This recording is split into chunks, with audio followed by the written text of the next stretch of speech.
Dear learners, welcome back to WSE True Stories, where English learning becomes an unforgettable adventure. Today, we're about to step into a world filled with faith, resilience, and the extraordinary strength of the human spirit. You may have heard his name spoken with reverence by over 1 billion people across the globe. But behind the title of Messenger of God, behind the teachings and the global religion that followed, there was a human being, a child, an orphan, a merchant, a man of deep reflection and unshakable moral courage. This is the story of Prophet Muhammad, not just as a religious figure, but as a leader who rose from humble beginnings in the harsh deserts of Arabia to become one of the most influential figures in all of history. His journey, filled with hardship, revelation, and transformation, has inspired generations for over 1,400 years. But more than that, this story will teach you something deeply human: how a person facing abandonment, social injustice, and overwhelming pressure chose compassion over hatred, faith over fear, and unity over division. It will improve your English listening, yes, but more importantly, it will lift your heart, stir your mind, and challenge you to think about your own values, your own voice, and your own impact on the world. Get ready for one of the most powerful and most motivational stories ever told. Let's begin the journey. Muhammad was born in the year 570 CE in the city of Mecca, a bustling trading hub in the Arabian Peninsula. His birth came during a time of deep tribal conflict, religious fragmentation, and social inequality.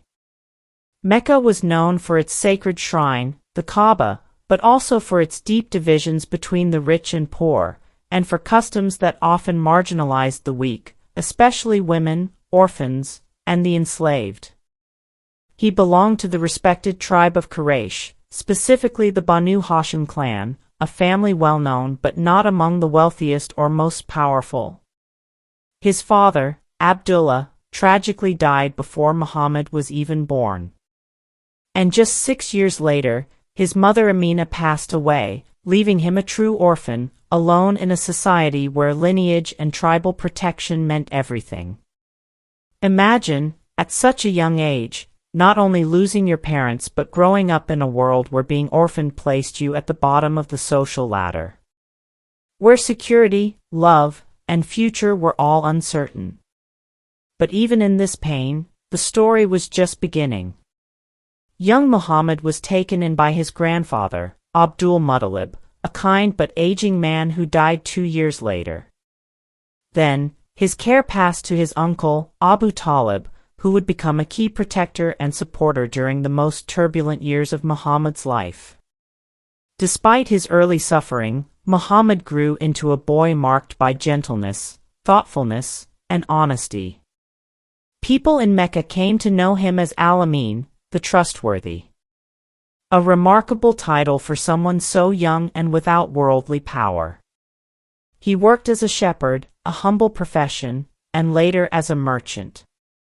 His dealings were always fair, his words always truthful, his heart always calm. He had no interest in the corruption or idolatry that many around him practiced. Even before receiving any revelation, he would often retreat to a cave on the outskirts of Mecca, seeking solitude to think, to reflect, to search for something deeper. At the age of 25, Muhammad was employed by a wealthy merchant woman named Khadija, who was impressed by his honesty and wisdom. Their professional respect grew into love, and she proposed marriage, a bold and beautiful moment. She was 15 years older, a powerful and independent businesswoman, and yet their bond was deeply equal. Their marriage became a source of profound emotional strength for Muhammad in the years to come. In this early stage of his life, we already see a man shaped by pain, but not hardened by it. A man of patience, integrity, and quiet strength. The world around him was full of noise, but he chose stillness. It was as if his heart was preparing for something the world had not yet seen. But that was only the beginning. An even greater challenge awaited him. To understand the magnitude of Muhammad's journey, we must look closer at the world he was born into, a land not only scorched by sun and sand but also fractured by centuries of tribal rivalries, social injustices, and spiritual confusion. In the 6th century, the Arabian Peninsula was a collection of fiercely independent tribes. Each tribe had its own code of honor, loyalties, and gods. Mecca, Muhammad's hometown, stood at a unique crossroads. It was both a commercial hub and a religious center, drawing in pilgrims to the Kaaba, an ancient sanctuary believed to have been built by the prophet Abraham. But over time, this sacred place had been surrounded by idols, with each tribe placing its own deities inside the holy site. The social structure of Mecca was deeply hierarchical.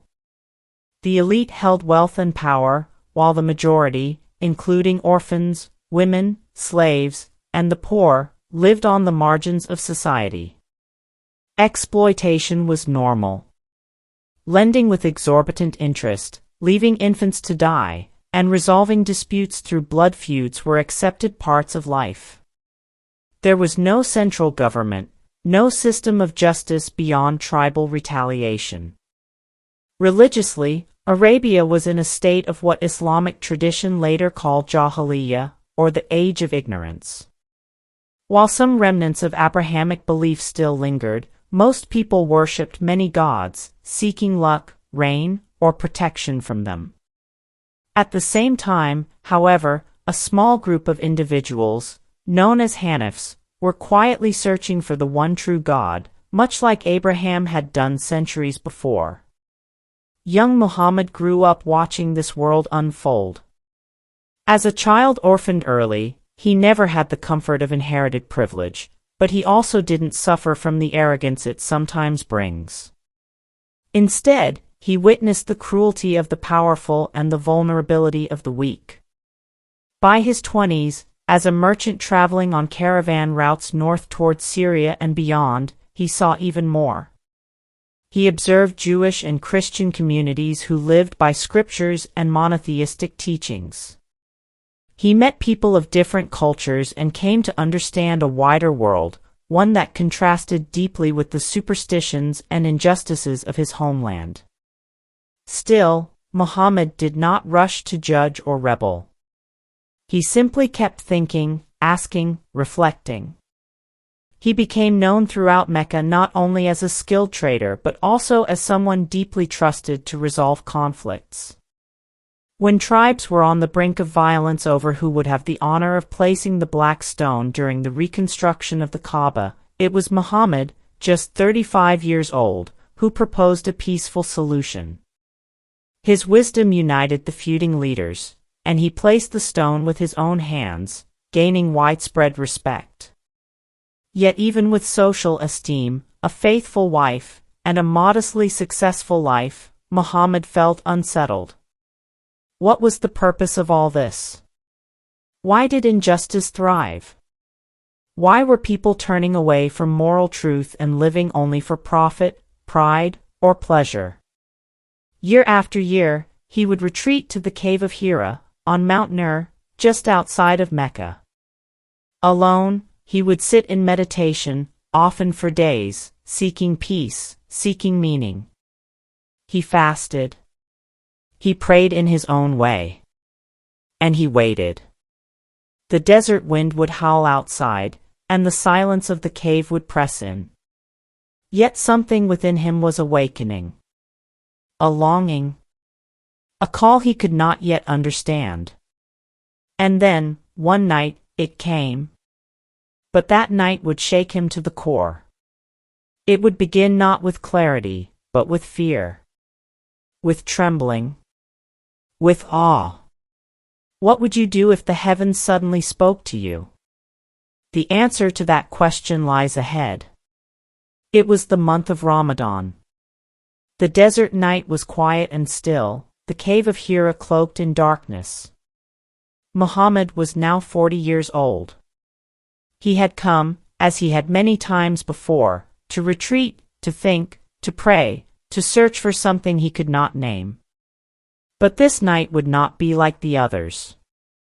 As he sat in deep contemplation, a presence suddenly filled the cave, overwhelming, vast, undeniable. And then, a voice. "Read." Muhammad, startled and trembling, responded, "I am not a reader." The voice came again, firm, yet not cruel, "Read." 3 times the command was repeated. 3 times Muhammad resisted, not out of defiance, but out of honest fear. Then, the words were revealed. "Read in the name of your Lord who created man from a clinging substance. Read, and your Lord is the most generous, who taught by the pen, taught man that which he knew not." This was the beginning of the Quran, the holy book of Islam. The voice that spoke these words belonged to the angel Gabriel, the same angel known from earlier Abrahamic traditions, now bringing revelation once more, but this time to a man alone in a cave, in the heart of pagan Arabia. Muhammad rushed home, terrified. He shook with fear, unsure whether he had gone mad or been possessed. He cried out to his wife, cover me," and Khadijah, wise and unwavering, embraced him. She did not doubt him. Instead, she reassured him, saying, "God would never disgrace you. You help the poor, you speak the truth, you bear the burdens of others. You are kind to your guests, and you support those in distress." She took him to her cousin Waraka ibn Nawfal, a learned Christian who studied the scriptures. After hearing the account, Waraka declared, "This is the same angel who came to Moses. You are a prophet of this nation." From that moment forward, Muhammad's life changed forever. But the path ahead would not be a smooth one. Being chosen as the messenger of God did not come with immediate glory or comfort. Instead, it came with a mission, and a mission that would put him on a direct collision course with the most powerful leaders of Mecca. For the first few years, Muhammad kept the message private. He shared it quietly with those closest to him. Khadijah was the first to believe. Then his young cousin Ali, his loyal servant Zayd, and his close friend Abu Bakr followed. Slowly, a small circle of believers formed around him. But as the revelations continued, so did the urgency. The message was clear and uncompromising: there is no God but God. Worship Him alone. Care for the poor. Free the enslaved. End the blood feuds. Live in justice and mercy. In a city where idols stood tall and tribal pride ran deep, this message was not just unwelcome, it was dangerous. When Muhammad finally stood in public and called the people of Mecca to monotheism, he did not do it with loudness or aggression. He stood on Mount Safa and called his people with sincerity, warning them like a man who sees a fire and pleads with others to flee from danger. But instead of gratitude, he was met with mockery. One of his uncles, Abu Lahab, sneered and cursed him publicly. Others dismissed him as a madman, a liar, or a poet. And yet, Muhammad did not stop. Revelation after revelation came, and he would recite them to the people, calling them to a new way of life. A life of submission, not to man, but to God alone. The early believers faced immense pressure. Some were tortured. Others were boycotted. But their faith did not falter. Because in Muhammad, they saw something different. He was not seeking power or wealth. He never lied, never manipulated, and never turned away from those in need. His message was not just about belief, it was about transformation. Still, the storm was only beginning to brew. How do you think you would react if someone challenged the very foundation of your society? Would you defend the old ways, or would you listen? Let's pause for a moment. Do you think the people of Mecca were justified in fearing Muhammad's message? Or were they simply protecting their own interests? Share your thoughts in the comments. Because what came next was a battle, not of swords, but of hearts, minds, and wills. And it would demand more sacrifice than anyone expected. The message was spreading, and so was the resistance. As more people quietly embraced Islam, the leaders of Mecca began to feel the threat. Not because Muhammad was raising an army or calling for revolution, he wasn't.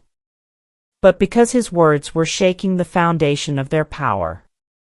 In a society built on lineage, loyalty, and idle trade, the call to worship one God, without intermediaries, without idols, was like an earthquake beneath their feet. They feared the collapse of their authority, the unraveling of their economy, and worst of all, the loss of control over the minds of the people. The Quraysh, Mecca's dominant tribe and Muhammad's own people, began their counterattack. They first tried persuasion. They sent influential figures to offer him wealth, leadership, and marriage, if only he would stop.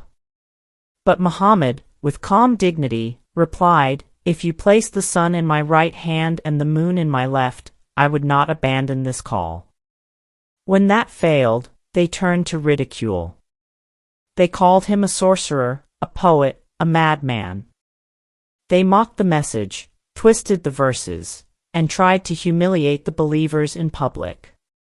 Still, people continued to believe. Why? Because what Muhammad preached touched something deep. It wasn't just theology, it was a complete moral revolution. He was teaching that all humans are equal before God. That the weak had rights. That the enslaved deserved freedom. That women deserved dignity. That tribes should not kill each other for pride or vengeance. These ideas, so normal to us now, were radical then. So the Quraysh escalated. The early Muslims, many of them poor or socially weak, were tortured. One man, Bilal ibn Rabah, a former African slave, was dragged into the sun and crushed beneath a heavy stone, whipped, and told to recant. But even in agony, Bilal kept whispering, "Ahad, Ahad, one, one." Another believer, Sumaya, became the first martyr in Islam, killed for nothing more than her faith. When the persecution became unbearable, Muhammad encouraged some of his followers to flee across the Red Sea to the Christian kingdom of Abyssinia, ruled by a just king, the Negus. There, they found temporary safety. But the pressure in Mecca only increased. The Quraysh imposed a brutal economic and social boycott on Muhammad's entire clan, Banu Hashim, forcing them to live in a barren valley for 3 long years. Food ran out. Children cried from hunger. Traders were forbidden from selling to them. It was siege without swords. Still, Muhammad did not abandon his people, nor his mission. After the boycott ended, tragedy struck. In the same year, he lost his beloved wife Khadija, his rock, his closest confidant, the first to believe. And shortly after, his protector and uncle Abu Talib also passed away. With them gone, his position in Mecca became perilous. He had no political shield, and the Quraysh were now emboldened. It was then that he made the journey to Taif, a nearby city, hoping the people there might listen. But instead of welcome, he was met with stones. They mocked him, chased him out, and children were ordered to throw rocks at him. He bled. His shoes filled with blood. He ran, not as a warlord or rebel, but as a man carrying a message, wounded, alone, and rejected. Yet even in that moment of utter despair, he did not curse his people. He simply prayed. "O God, I complain to you of my weakness, my lack of support, and the humiliation I receive. Yet, if you are not angry with me, I do not mind." This was the strength of Muhammad, not in the absence of pain, but in how he carried it. This was the transformation. His mission wasn't only about changing the world, but about changing the heart first. He had every reason to give up. But he didn't. Because deep within, he knew something greater was coming. But what came next would not be rejection. It would be the most mysterious, miraculous night of all. It was the darkest moment of his life. The year of sorrow had taken both Khadija and Abu Talib. Rejected in Mecca, wounded in Taif, and seemingly alone in his mission, Muhammad now stood at the edge of despair. But sometimes, when all earthly doors are closed, a heavenly door opens. One night, as he rested near the Kaaba, he was awakened and led outside. There stood a radiant, winged creature, the angel Gabriel, beside a white steed unlike any other, called Al-Buraq. This marked the beginning of Al-Isra wal-Miraj, the night journey and ascension. In a single night, Muhammad traveled from Mecca to Jerusalem, and from there, ascended through the 7 heavens.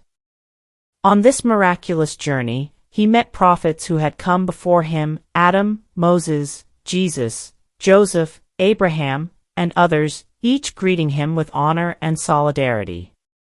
He witnessed the beauty of paradise and the terrors of hell. But most of all, he came into the divine presence. In this meeting, it is said, he received the commandment of daily prayer, 5 times a day. A pillar that would become the spiritual heartbeat of Islam. This journey was not just a divine gift, it was a reassurance.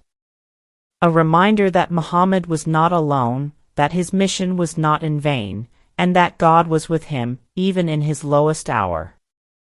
But when he returned to Mecca and told the people of his journey, the reaction was explosive. Laughter. Derision. Mockery. They challenged him with details. Describe Jerusalem, if you really went there. Miraculously, he did, accurately, and in astonishing detail. Still, many refused to believe. But there were those who didn't need proof. When his friend Abu Bakr was told of the Prophet's account, he responded simply, "If Muhammad said it, then it is true." That unwavering support earned him the title as-Siddiq, the one who confirms the truth. Despite these spiritual triumphs, Muhammad's situation in Mecca remained dangerous. But something unexpected began to stir. In the northern city of Yathrib, a divided community of Arab tribes and Jewish clans were desperate for peace. Year after year of conflict had torn them apart. When they heard of a man in Mecca preaching justice, unity, and submission to one God, their hearts opened. A small delegation met Muhammad during the pilgrimage season. After speaking with him, they returned the next year with more men and declared their loyalty. This group would become known as the Ansar, the Helpers. In a powerful and secretive gathering called the Second Pledge of Aqaba, dozens of men and women from Yathrib pledged to defend Muhammad as they would their own families. They promised to follow him, protect him, and uphold his message. It was a turning point. Yathrib was no longer just a city on the map, it would become Medina, the city of the Prophet. And yet, this new opportunity came with a grave decision: leave Mecca. Muhammad, whose entire life was tied to this city, his birthplace, his memories, the grave of his beloved wife, would now have to leave it behind.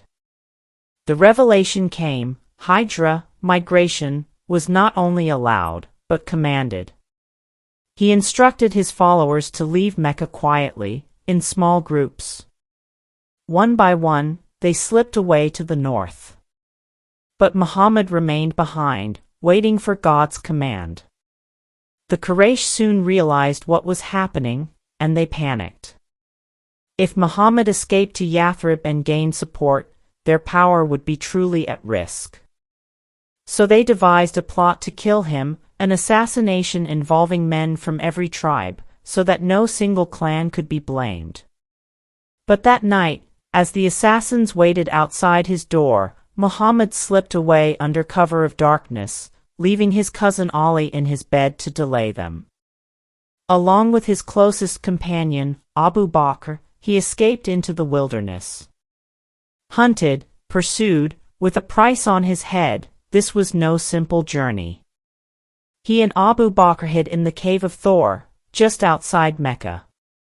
The Quraysh sent search parties.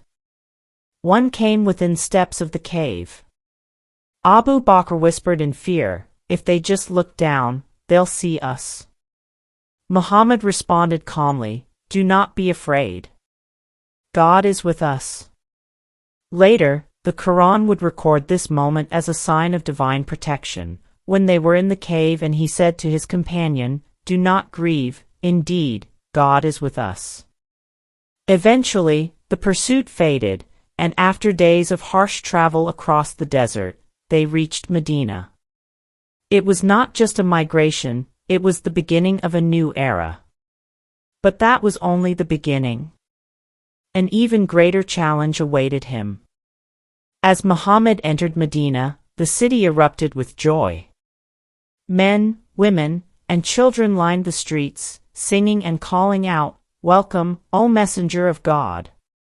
Palm branches swayed, drums echoed through the narrow roads, and hearts were full of hope.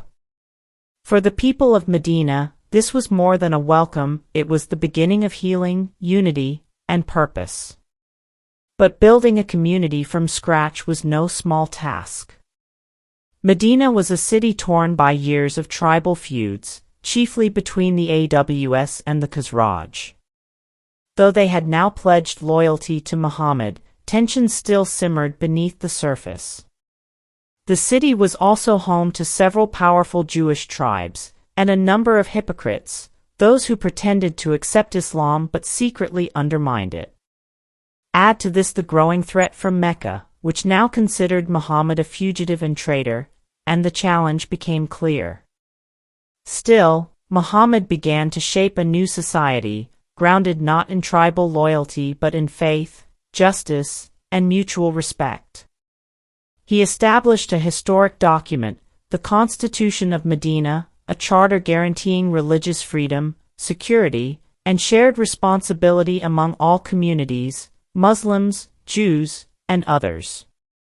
This was one of the first written constitutions in human history. It treated diverse groups as one nation, bound by mutual obligations and the right to defend each other. It was a revolutionary model of governance, built not on power, but on principles. To strengthen unity, Muhammad also paired each Meccan migrant, Muhajir, with a local Medinan supporter, Ansar, creating brotherhoods based not on blood, but belief. They shared homes, wealth, and labor.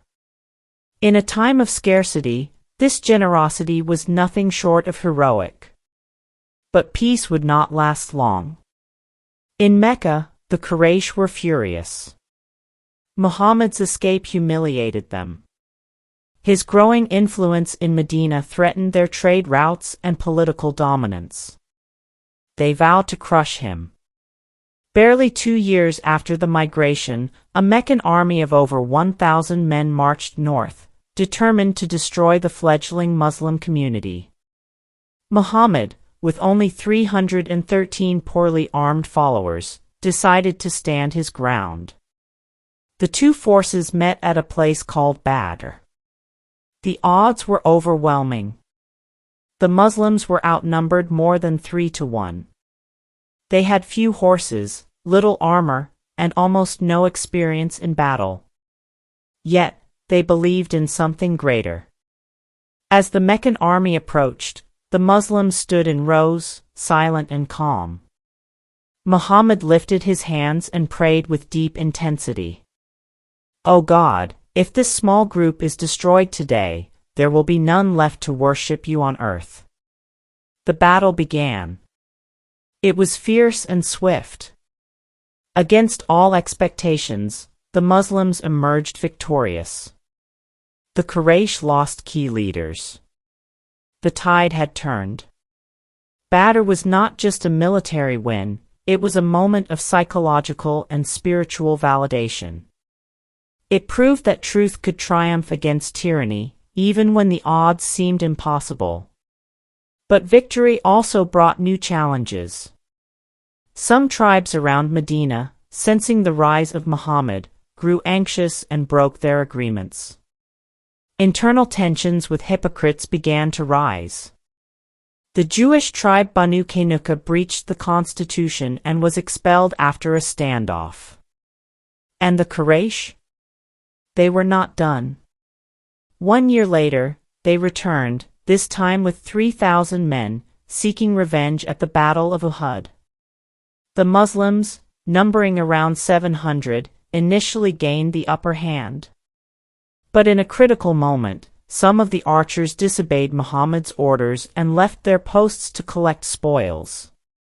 That mistake allowed a Meccan cavalry to attack from behind. Chaos followed. Many Muslims were killed. Muhammad himself was wounded, his face bloodied, his tooth broken, and he fell into a pit. Rumors spread that he had died. It was a moment of crisis, fear, and heartbreak. But then, his voice was heard, "I am the messenger of God. I am still alive." The Muslims regrouped, and though they did not win, they had survived. Uhud was a painful lesson, a reminder that victory requires not just courage, but discipline and unity. And that the Prophet, though divinely guided, was still human, still vulnerable, still tested. Let's pause here and reflect. Do you think Muhammad made the right decision standing to fight at Badr and Uhud instead of seeking peace? What would you have done in his place? Share your thoughts in the comments. These battles marked the shift from survival to strategy. The Muslims were no longer merely defending themselves. They were becoming a movement, a nation. But the greatest test of leadership, perhaps the most heartbreaking, was still to come. The scars of Uhud were still fresh when Medina faced its greatest threat yet. 5 years after the migration, the Quraysh and several desert tribes united in a massive coalition, an army of 10,000 strong, to wipe out Muhammad and his followers once and for all. It was the largest army ever assembled against the Muslims. Medina, still a growing city with limited resources, stood no chance in open battle. So Muhammad did something unexpected. He listened. A Persian companion named Salman al-Farsi suggested an unfamiliar strategy: dig a trench around the vulnerable parts of the city. Unheard of in Arabia, this tactic offered a glimmer of hope. And so, side by side, the Prophet and his companions dug, through rock, dirt, and exhaustion. The Prophet himself hauled earth and broke stones, refusing any special treatment. In freezing winds and hunger, they sang songs of hope. We are the ones who pledged allegiance to Muhammad, to fight in the cause of God as long as we live. When the enemy arrived, they were stunned.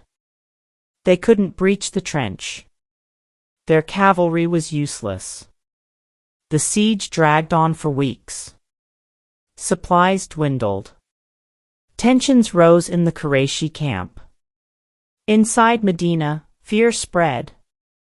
A powerful Jewish tribe, Banu Qurayza, broke their peace treaty and considered betraying the Muslims from within. The pressure was immense. This was not just war, it was survival. Muhammad prayed through the nights. He walked among his people, encouraging them, lifting their spirits.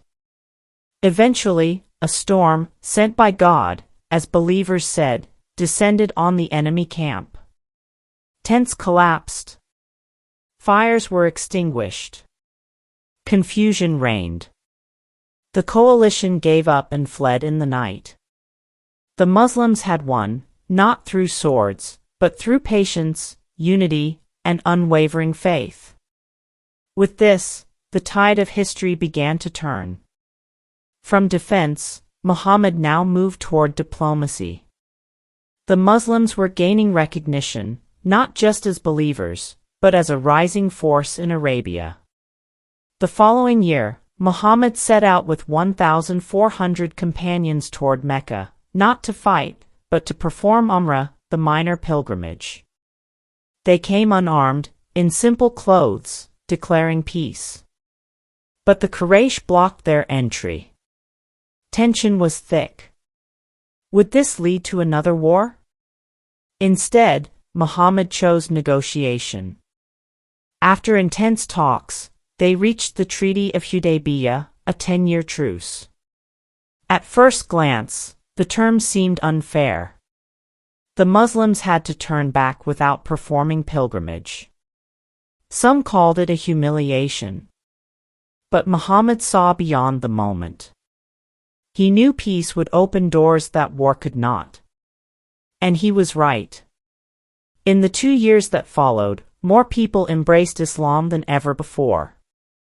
The message spread far and wide. Muhammad sent letters to kings and emperors, inviting them to the oneness of God, not with threats, but with wisdom and dignity. Even in Mecca, hearts began to soften. But the peace would not last. The Quraysh violated the treaty, supporting an attack on an allied tribe of the Muslims. It was a clear breach. This time, Muhammad acted swiftly. He assembled an unprecedented army, 10,000 strong, and marched toward Mecca. But there was no bloodthirst, no desire for revenge. When the city was surrounded, the Quraysh panicked.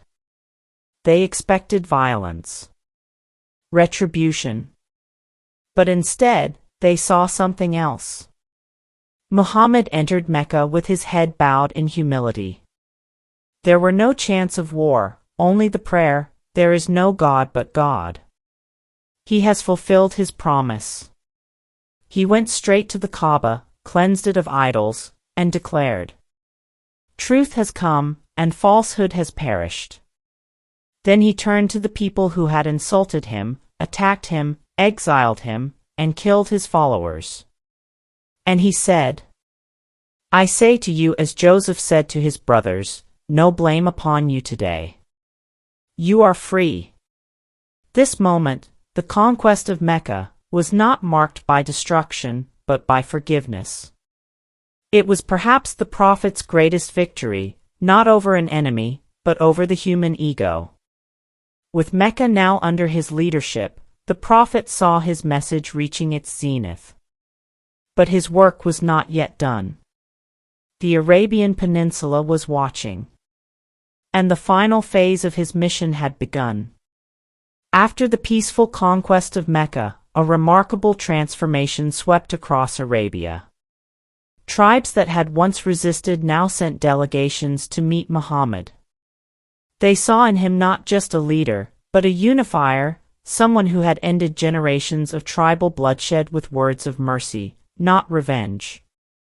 In the next 2 years, thousands entered Islam.